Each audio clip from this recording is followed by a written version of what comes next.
Sedang viral nih, Ketua Umum Gerindra Prabowo Subianto dan juga Budiman Sujatmiko mendeklarasikan relawan Prabowo Budiman atau Prabowo. Nah, menariknya Budiman Sujatmiko ini adalah politisi PDIP dan juga aktivis 98 yang dulu sempat menjadi lawan Prabowo Subianto di masa Orde Baru di bawah kepemimpinan Soeharto. Nah, saya Dada Paramita mau ajak Budiman Sujatmiko untuk langsung klarifikasi nih. Hai Bang Iko, Halo Dana, ya terima kasih. apa kabar Sudah Bang Iko?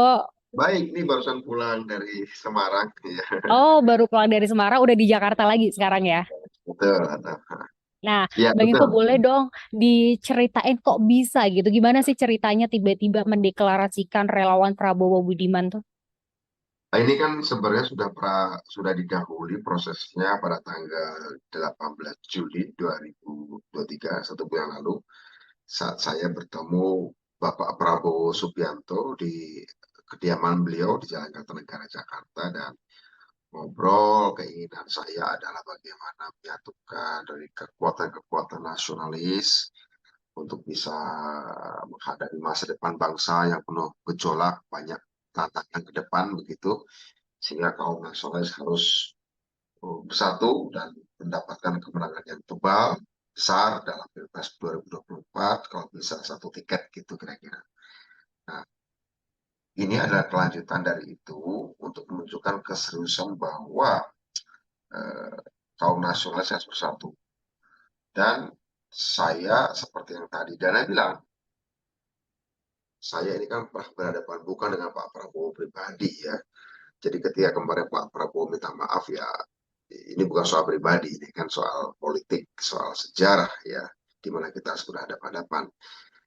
Tapi intinya saya ingin mengatakan pada semua pihak, saya yang pernah berhadapan dengan kekuasaan yang dulu dibela Pak Prabowo sebagai prajurit, itu saja bisa ketemu gitu. Itu saja bisa ketemu untuk menghadapi tantangan politik ke depan, tantangan global, tantangan sosial, ekonomi. Yang kebetulan karena bangsa kita akan menghadapi pemilu 2024, Pilpres 2024, dan kebetulan Pak Prabowo menjadi orang yang salah satu yang dibaca preskan ya sekarang bakal calon presiden, yang kebetulan juga menurut survei suara yang tinggi, tinggi, saya pikir ya kenapa tidak sekalian saja ditunjukkan bahwa ya sudah, kalau memang dia bisa akan memenangkan, saya nitip program, saya nitip agenda, kira-kira begitu. Dan Oke, Bang ya, Iko. Tapi ini itu inisiatif siapa? Apakah Bang Iko sendiri atau mungkin sebelumnya Bang Iko juga sempat konsultasi mungkin dengan Presiden soal dukungan ke Pak Prabowo ini? pertama untuk kunjungan ke Kertanegara itu inisiatif saya, ya kan? Tapi kalau Prabowo ini kemudian ya kita diskusi dengan timnya Pak Prabowo, kita diskusi dengan timnya Pak Prabowo, dan akhirnya kita ada dengan Pak Hasim dan Pak Gobalen, ya ada Pak Herwin sebelumnya juga, kita diskusi apa yang bisa kita lakukan untuk menunjukkan keseriusan setelah pertemuan dengan Pak Prabowo di Jakarta. Kalau dikonsultasikan tidak ya, saya sudah lama nggak bertemu Pak Jokowi. Terakhir bertemu saat ulang tahun Bara JP beberapa bulan, 2 bulan lalu, sekitar 2 bulan lalu di Bogor. Tapi tidak ada pembicaraan mengenai soal saya ketemu siapa, ketemu siapa. Jadi ini inisiatif sepenuhnya dari saya bersama teman-teman. Begitu. Dan Oke, Bang Iko. Tapi kan Abang ini kan politisi PDIP ya. Kenapa malah justru mendukungnya Pak Prabowo bukan Pak Ganjar begitu? ya, pertama gini, saya ingin mengatakan bahwa saya kemarin, saya kan juga tidak bukan instruktur, saya juga bukan caleg, dan saya juga apa kedatangan saya kemarin memang lebih bersifat pribadi. Bahwa ini misalnya katakanlah, saya kan melihat begini Dana, saya membanding-bandingkan ini tiga sosok ini yang muncul ya, yang muncul dari survei. Ada sosok Pak Ganjar, ada sosok Pak Prabowo, ada sosok Pak Anies. Masing-masing ada kekhasannya sendiri-sendiri, kelebihan maupun kekurangan. Saya sering bilang kayak gini, Pak Anies itu ciri kepemimpinan yang intelektual, intelektualis, kira-kira gitu ya, cirinya kekuatannya. Pak Ganjar kekuatannya pada kepemimpinan yang populis. Kalau Pak Prabowo kepemimpinan yang strategis gitu. Nah, ini bukan soal buruk atau baik, salah atau benar, ya. Tapi ini soal tepat tidak tepat kebutuhan bangsa ini, kebutuhan peradaban kita, tantangan-tantangan dunia yang sedang berubah karena pandemi, karena faktor perang, krisis pangan, ancamannya, segala macam. Rasa-rasanya yang kita butuhkan adalah kepemimpinan yang strategik. Dan kepentingan apa kepemimpinan yang strategik. Dan pesan itu kuat ada di Pak Prabowo. Tentu Pak Prabowo tidak sempurna. Dia butuh juga pendekatan yang intelektual untuk kepemimpinan strategiknya. Dia butuh juga pendekatan yang populis, ya, yang dimiliki oleh Pak Ganjar atau Pak Anies atau partai-partai lain. Nah, menurut saya Pak Prabowo karena punya nilai kepemimpinan strategik, ya itu yang dan itu yang paling dibutuhkan nomor satu bangsa ini, ya. Menurut saya memandang dengan objektivitas saya, dengan kepentingan bangsa, kepentingan masa depan yang lebih besar, saya bahkan siap menanggung resiko dan konsekuensi karena saya memilih untuk melihat kepentingan yang strategik, yaitu kepemimpinan yang strategik yang dibutuhkan bangsa Indonesia hari ini. Kalau 2014, ketika muncul Pak Jokowi, kita butuh kepemimpinan yang populis. 2014, tekan waktu berubah. Toh pada waktu periode kedua, Pak Jokowi sudah mulai beranjak. Pada periode kedua Pak Jokowi mulai beranjak menjadi kepemimpinan yang strategik. Ya kan? Waktu periode pertama populis tuh. Nah, karena Pak Jokowi sudah memulai dengan kepemimpinan strategik maksudnya apa sih? Kepemimpinan yang melihat peluang dan tantangan jangka panjang, jangka menengah, jangka pendek dari level global, dunia sampai level lokal, ya, yang isinya adalah ekonomi, politik, strategi atau kemiliteran, pertahanan, teknologi, kira-kira gitu, yang berkembang di tingkat dunia dan kemudian diterjemahkan sampai tingkat bawah, jangka pendek, jangka menengah, jangka panjang. Itu kepemimpinan strategik. Nah, Pak Jokowi sudah memulai pada periode kedua, tapi kita tahu bahwa beliau akan berakhir tak lama lagi secara konstitusional, dan dia ternyata dapat approval rate tingkat kepuasan hampir 90%. So, kita nggak boleh kembali pada kepemimpinan populis, itu strateginya dilanjutkan. Kira-kira gitu penjelasan konseptualnya, kira-kira gitulah. Dan untuk itu, karena ada konsekuensi politik, ya saya terima. Begitu. Kalau memang ada, ya. Menarik Bang Iko, apakah artinya bahwa Pak Ganjar itu tidak memiliki kepemimpinan strategik seperti yang dijelaskan Bang Iko tadi? Saya katakan kekuatan Pak Ganjar bukan berarti Pak Ganjar tidak punya pemikiran strategi. Bukan. Saya kira orang politik pasti punya pemikiran. Tapi kekuatannya pada populismenya. Dan itu yang menonjol. Sehingga kepekaan politik lebih pada soal, ya, komunikasinya kuat. Kepemimpinan populis itu kekuatannya pada cara komunikasinya. Kalau kepemimpinan intelektual itu kekuatannya pada isi komunikasinya. Kalau kepemimpinan strategik, komunikasinya itu lebih pada soal pembagian kerja. Hanya kamu kerja ini, kerja ini, kerja ini, kerja ini. Kita siapkan pasukan, buat pasukan, ya. Bangsa kita, sumber daya kita alokasi di sini, alokasi di sini. Menghadapi situasi yang global, segala macam. Ya kira-kira seperti seorang panglima dalam peperangan, kira-kira gitu. Bukan tidak harus dengan senjata. Saya sebagai aktivis sangat paham cara berpikir strategik seperti itu, cara kerja berpikir strategik seperti itu. Karena kami pernah berhadapan dengan cara kerja seperti itu. Saya pernah berhadapan dengan cara kerja seperti itu, kepemimpinan strategik waktu itu menghadapi kami. Tapi kami pun sebagai aktivis dengan teman-teman juga biasa merumuskan hal strategik menghadapi situasi krisis segala macam. Kira-kira gitu, Dana. Oke, Bang Iko, kalau partai sendiri, PDIP komentarnya apa Bang?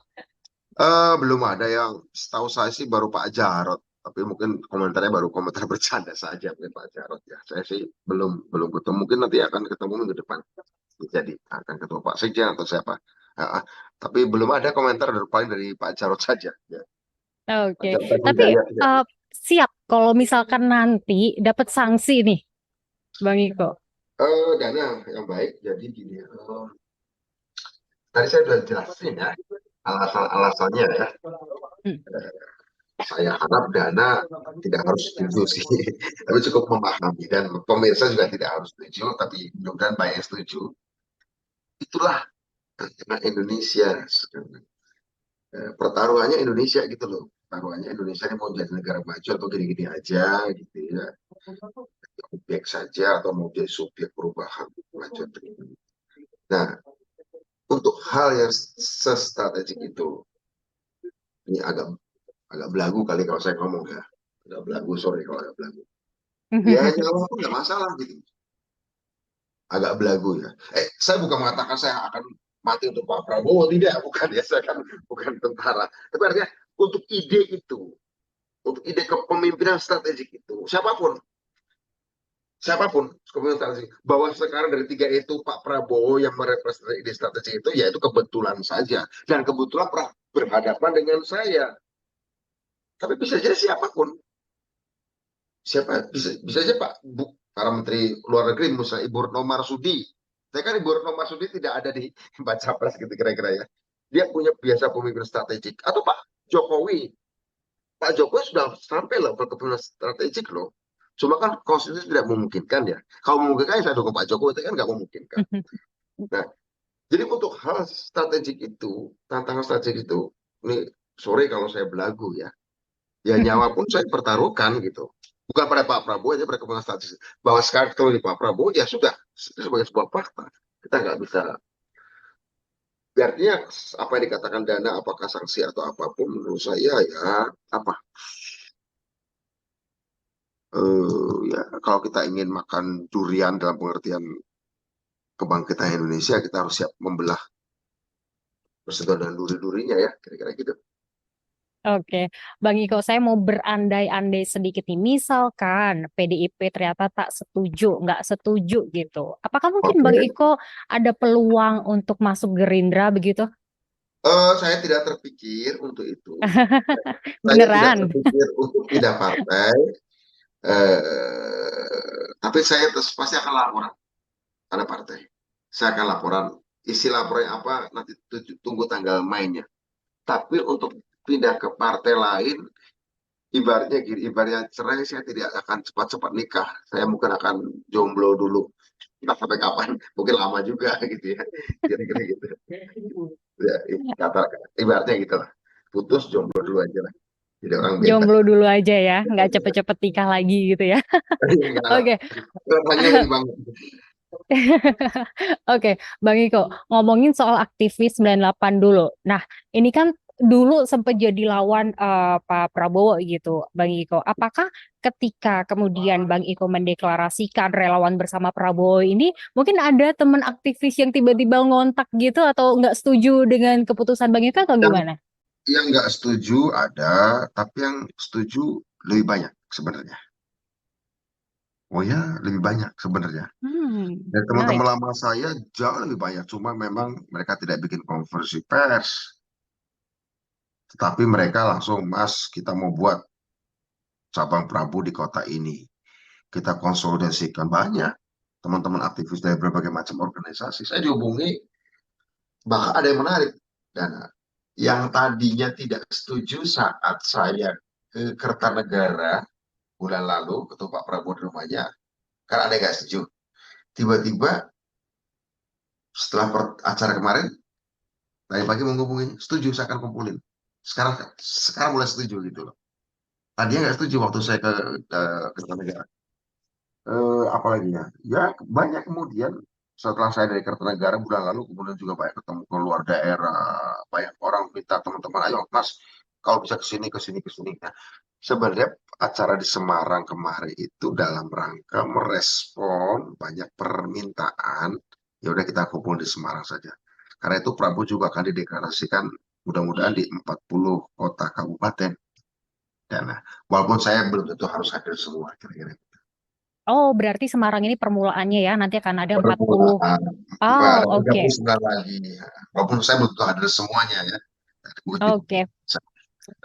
Oke, nah Abang, ini kan kalau setiap tahun politik ini tuh selalu ada aja isu yang berhembus soal pelanggaran HAM berat yang dilakukan oleh Pak Prabowo begitu. Apakah kemudian di tahun ini Bang Iko ini hadir untuk membela Pak Prabowo gitu, sengaja hadir untuk membela beliau atau Saya bagaimana? tidak hadir untuk membela Pak Prabowo, saya hadir untuk membela dan menyuarakan suara para korban. Karena begini, sudah sejak 3 tahun lalu, teman-teman, ya, ada namanya Harjo Waluyo Jati yang diambil juga oleh Pak Prabowo dan kemudian selamat dikembalikan. Ngomong ke saya, Bung Budiman, kita nih malas loh tiap 5 tahun isu kita diangkat, ya. Sepertinya air mata kita, keringat kita, darah kita selalu diomongin tiap 5 tahun dan dipakai untuk menyerang calon tertentu. Gini deh, kita ini nggak mau luka kita, air mata kita, darah kita, itu yang dibicarakan. Apalagi dibicarakan cuma 5 tahun sekali, dan toh juga tidak pernah diselesaikan. Padahal kan kita tahu bahwa kita luka, keluar air mata, keluar darah, itu kan karena kita punya cita-cita, punya pikiran masa depan. Kita terluka bukan karena tawuran, kita kan keluar air mata bukan karena patah hati, tapi karena kita punya cita-cita untuk Republik ini. Itu alasan kita kenapa kita dulu dilukai, ditangkap. Nah, sekarang ketika orang setiap 5 tahun lagi mau bicara masa depan Indonesia, kok kita nggak diajak bicara ya?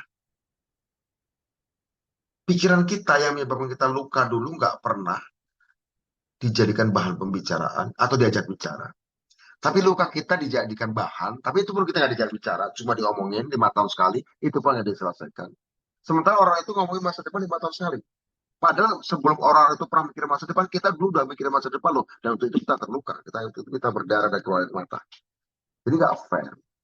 Jadi ada baiknya Bung Budiman suatu saat ketemu Pak Prabowo. Yang mengatakan itu baru saja teman saya meninggal, Pak almarhum Harjo Waluyo Jati.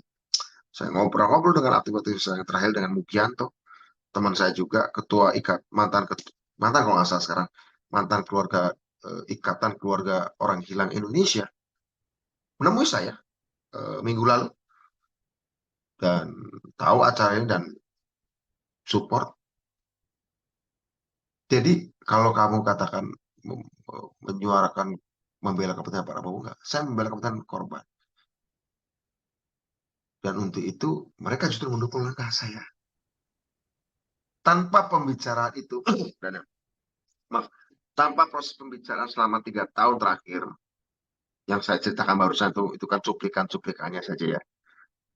Eh, saya tidak punya keberanian, saya tidak punya nyali, saya nggak sampai hati untuk melakukan langkah ini. Tapi karena hasil pembicaraan itulah saya melakukan langkah ini. Justru mereka mendukung, kayak gitu. Ya, Bang Iko, menarik ini pembahasannya soal dalam banget, dalam aktivis. banget ya. Ini kalau kita bahas Agak ini personal. bisa 4 SKS kayaknya nih. Ya, Nah, Bang Iko, saya mau ada 2 pertanyaan lagi nih. ya. Pertama, artinya bahwa Bang Iko ini sebenarnya sedang berjuang untuk nasib atau hak-hak korban yang sampai saat ini masih hilang gitu ya? Saya sedang memperjuangkan masa depan Indonesia sejauh yang saya bisa, ya, sejauh yang saya bisa, dan memaafkan, dan beliau juga kemarin minta maaf di panggung begitu ya, Pak Prabowo. Dan saya akan sampaikan juga ke teman-teman, kita bicara hal yang besar, tetapi apakah di dalamnya ada hal-hal yang bisa kita bicarakan yang berkaitan dengan korban, yaitu nanti saya sampaikan kepada beliau secara personal begitu ya, dan nanti akan tentu saja akan ada langkah-langkah berikutnya. Tapi nggak bisa saya bicarakan sekarang karena memang belum pernah saya sampaikan ke beliau secara eksplisit ya. Saya hanya pernah diskusi dengan beliau tahun 2002, sudah lama sekali, sudah lama sekali. Tapi tentang ini belum setelah saya sampaikan eksplisit, tetapi akan saya sampaikan berkait dengan soal yang kamu katakan tadi. Tetapi itu tetap dalam kerangka melihat masa depan. dan mereka menatap masa depan, bukan untuk ngorek-ngorek luka masa lalu. Ya, tadi cuma korek sebentar, kemudian malah jadi besar. Nanti kita jadi kayak bangsa yang mengidap gula darah, luka sedikit nggak sembuh-sembuh, malah membesar. Ya, kayak Oke, gitu. oke, Bang. Nah, satu lagi, Bang Iko. Tadi kan Bang Iko bilang emang sempat diculik begitu ya, kemudian dipulangkan. Boleh nggak sih Bang Iko cerita sedikit aja? Itu waktu itu Bang Iko itu diculiknya berapa lama Saya, sih Bang? saya Dan terus, tidak, saya tidak, saya nggak diculik, saya oh ditangkap. nggak ya? Saya, Oh saya iya ya, ditangkap 96, ditangkap ya. maksud saya, Saya ditangkap Bang Iko 96. ditangkap betul ya? Tapi bukan oleh Ya, kesatuannya Pak Prabowo, bukan, bukan. Beda lagi. iya iya iya. Bang Iko Pak Prabowo ditangkap tidak pernah betul ya? berhubungan dengan saya, tidak pernah berhadapan dengan saya sebenarnya. Ya, cuma beliau bagian dari memang tentara prajurit gitu ya. Iya iya Kalau iya beliau tidak betul. berhadapan dengan saya, jadi saya ditangkap di 96 bukan oleh Satuan Kopassus, oleh Mm-mm. BIA, Badan Intelijen ABRI waktu itu.